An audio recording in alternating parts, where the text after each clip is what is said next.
Hello guys, and welcome back to another video where I'm going to be talking about the Dungeon Fighter Duel beta and just giving my impressions of it. Now I know this is a little bit late because the Dungeon Fighter Duel beta was last weekend, but I really wanted to give it some time to sink in a little bit, collect my thoughts, and then make a honest impression of at least this first version of a complete game. Now, I want to get this out of the way because this is the only real negative I see about this game, and I know that this won't be an issue in the final game because most betas go through this, and it was the horrible netcode issues and the way they handled it. Now, it was worst on the first day, that Friday night when the beta dropped. That's when it was at its worst. And the reason for that was, one, I think the player base was much larger than they were expecting, and two, the amount of people trying to play with each other at the same time, really trafficking the servers and the netcode and everything. Now, this game does have rollback, and once they got it working, it was incredible. The netcode, it doesn't need to change. I never really had any rollback frames higher than 3. And I played a lot. I played like 8 or 9 hours of the beta over the weekend, and I had maybe 1 or 2 matches that had 5+ rollback frames, which says a lot. It shows the power of good rollback and why it's a necessity for fighting games at this point. So yeah, even though the online was handled a bit terribly, it won't be like that in the final game at all. Or possibly even a second beta if there will be a second beta, because they know what to expect next time. And another thing I want to talk about is the lack of input specials. Now, I don't personally think this is a bad thing. In fact, I really enjoy command input, or I guess command normal games such as the Power Rangers Battle for the Grid game, where there's not really special inputs. You just hold a direction and press the button and you get different moves. These are command normals usually, but in this game there is also the I guess you would call it the EX moves. So the inputs, from my understanding, are A, B, skill, and then your specials. Now I just call it A, B, C, D because that's easier. But for the most part, this is a 3-button game with a special button, and then it has its own button for the super. But the 3 core buttons you'll be using a lot are A, B, and skill. And then you'll be throwing in special moves every now and then. I say every now and then, but it's more than that. It's a 4-button game. Now, I see that a lot of people don't like that it's simple inputs, and honestly, I don't have a problem with that, and a lot of people don't, but a lot of people do, and they say it takes some of the skill out of the game. Well, Aiding and Arxis kind of compensated for that a little bit. There are special inputs where you can do something like 623 or 236 or 214, traditional fighting games where you have to do your stick inputs rather than just holding a direction. Those do exist, and from my understanding, the way it works is that if you do the simple input version of a special, your mana will recover slower. But if you do the actual special version of that move with the input, then your mana does recover faster. So there's a benefit for learning that. So it can be picked up by more casual players who don't want to do inputs, but if you want to play on a competitive level, there are those inputs, and you do get the benefit of those inputs.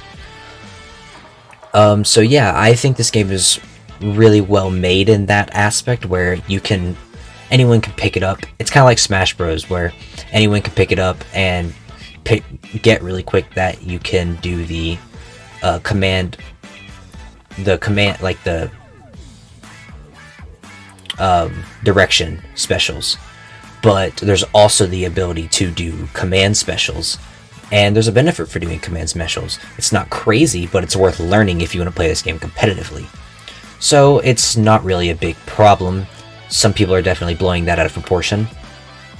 And another thing I want to talk about this game is the systems that go along with it. So obviously you have your standard health system where you have, in this game it's called red damage and white damage. Red damage you can't recover, white damage you do recover over time when you are in a state of neutral, basically. You cannot be doing a combo, you cannot be being hit by a combo, and you cannot be in block stun. You have to be like in a state of neutral for your white health to recover, but other than that there's no requirements. And another system this game has, which we haven't really seen in like a good fighting game in a while, is special to special cancels. Now this is really important, but it's, as it stands right now, it's kind of game breaking the way they handle the special cancelings. So an example I'm going to give is Ranger's air special. His air special is basically the same thing as Dante's spinning gun attack from Marvel 3. And the way that you can do it with Ranger is you can jump up above your opponent, hit the special button in the air, and then you can just cancel it into itself. And you can keep doing that until you run out of meter, keeping them in block stun. And it does a lot of chip damage. For chip damage, it's a lot. And that's a problem. Well, I guess it's not necessarily a problem, but it's kind of a problem the way you can use the same special moves in that way, like 9 times in a row, and there's no real consequence to it other than you're losing your meter, which you would be doing anyways doing other specials. So I do think they need to add some sort of consequence for canceling into the same special more than twice. So like, you can do a special and then cancel it into the same one and it's fine, but if you cancel into that same special a third time, it should cost more mana than normal, just to kind of push away and limit how much people do that, because I did see it was quite an issue, especially with Inquisitor's flame wheel thing. People would spam that, and it's an issue, and it does require a lot, but the fact that you can pull up 3 is stupid, and it needs to be fixed. A lot of things about this game needs to be fixed, but it's a beta, and the whole point was for people to test it out and see if it's what needs to be fixed, and clearly there's still some work to do, which is why I'm glad that they are doing a summer release instead of a spring release. I thought they would be a spring release, especially how complete the game looked in the trailers, but after playing it, I definitely do think it needs a summer release, and I wouldn't be upset if they pushed it back to fall. Just to give this game as much polish as possible. Now, another mechanic is the way the supers work. So every character only has one super. You can only perform the super, I think, if you have 50 mana. So you at least have to have 1/4 mana. I could be wrong, but you have to have 1/4 mana, and then you have to be at 30% of your health or less. And personally, I don't like that you have to be in a disadvantaged state to use your super. I think you should always be able to use your super. Now, I think that 50 mana for a super is very cheap. I think they could bump it up to maybe 100. That would cost half your entire meter. But I do not think it should be limited to 30%, at least maybe 60 to 70% of your health. But I would like it to be not limited at all, because, you know, usually games don't have that limit. And it's not an issue, so I don't see why it would be an issue in DNF Duel. But again, it's Aiding's choice, because they are the people that are putting this game together, and if that's what they want to do, I will still enjoy the game. Because once you do get to that range where you can do the super and you pull off a good combo that leads into the super, it is very satisfying. And speaking of the satisfyingness of this game, the style, oh my god, probably one of the best styles for a fighting game that I have seen since Dragon Ball FighterZ. And it's because of Arxis. Arxis is amazing at, you know, just taking these. They did a really good job at taking the sprites in Dungeon Fighter Online and fleshing them out into animated 3D models, and they're just so clean and they look sick. And even like during the intros where the frames would drop, it still looked pretty good.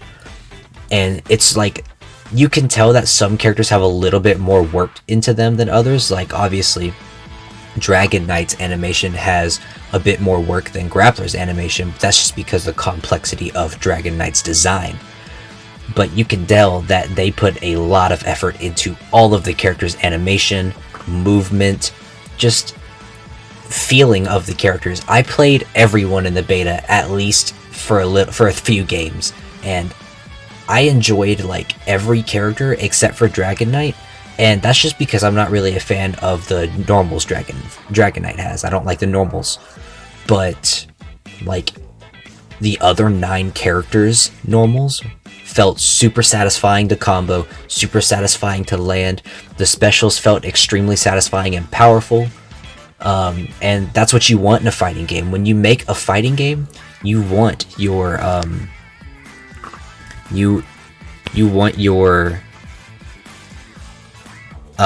characters to feel powerful. You want, like obviously you don't want them to actually be extremely powerful, but you want them to feel powerful, and you can convey that through animation and just the effects of moves. And I think they did that extremely well. In my opinion, best fighting game style since Dragon Ball FighterZ, and that was 4 years ago. Now, we haven't really gotten very many fighting games since then, but the big ones were obviously this beta, King of Fighters 15 beta, Guilty Gear Strive, of course, Grand Blue, and like that's really it for notable anime fighters. So like I really like Guilty Gear Strive, but I think the DNF Duel beta, or at least the DNF Duel style, tops that just by a little bit. So yeah, I think this game is like super good. Oh, and the character selection, oh my gosh, great. All of the character designs are phenomenal.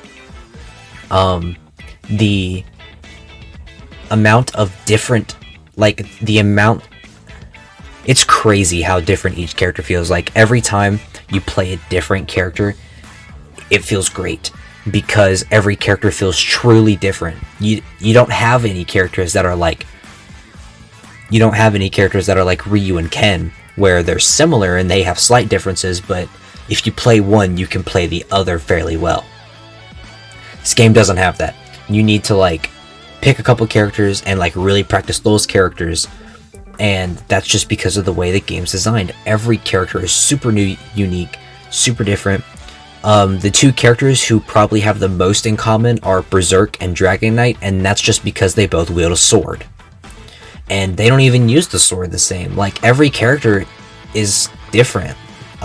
You have Berserker, who he's the main sword guy, but he can also have 2 swords via his buff. You have Ranger, which has 2 guns. You have Hitman, which has a sword and a gun. You have Dragon Knight, which has a sword, but also the Buster Arm thing. You have Vanguard, which wields a spear. You have, Grappler, who just doesn't have a weapon. You have Striker, which is similar to Grappler, but less powerful, but more mobile. But, like, they are a similar concept, but they feel completely different. And like Crusader, he has a giant hammer. Like, this game feels amazing. I really hope that, they take feedback from the community and work on it a little more, because obviously some things were broken, some characters had some really busted combos, and I think there was a couple infinites in there.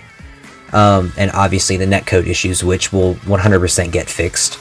But yeah, I think overall this beta was like a 7 out of 10 beta. The netcode was like 5 out of 10 on the first day, but then like 9 out of 10 the rest of the time. And for the game's mechanics, I would say 8 out of 10. And then the style of the game is 10 out of 10 for me. And the character selection is also 10 out of 10. And like, we're getting more characters too. Like, I would be perfectly okay with the game coming out with just the 10 characters that it had in the beta. But we've already got 3 more characters confirmed, and potentially more characters coming, because we've still got 6 months until this game comes out, and we've already gotten to play 10 of the characters. And then we know of 3 more that are on the way. and with 6 more months left until this game comes out, there'll probably be at least 1 or 2 more characters. So yeah, the roster is 10 out of 10, amazing. The styles, 10 out of 10, amazing. Really good beta. Only issues were the netcode, which will be fixed by next beta, and if there is a next beta. So yeah, we'll just have to see about that, but overall, extremely good beta. DNF Duel is going to be an amazing game whether you are a casual player or a competitive player, because there's benefits to being both in this game. Easy to pick up, hard to master type deal. So yeah, that's pretty much all I had to say about this game.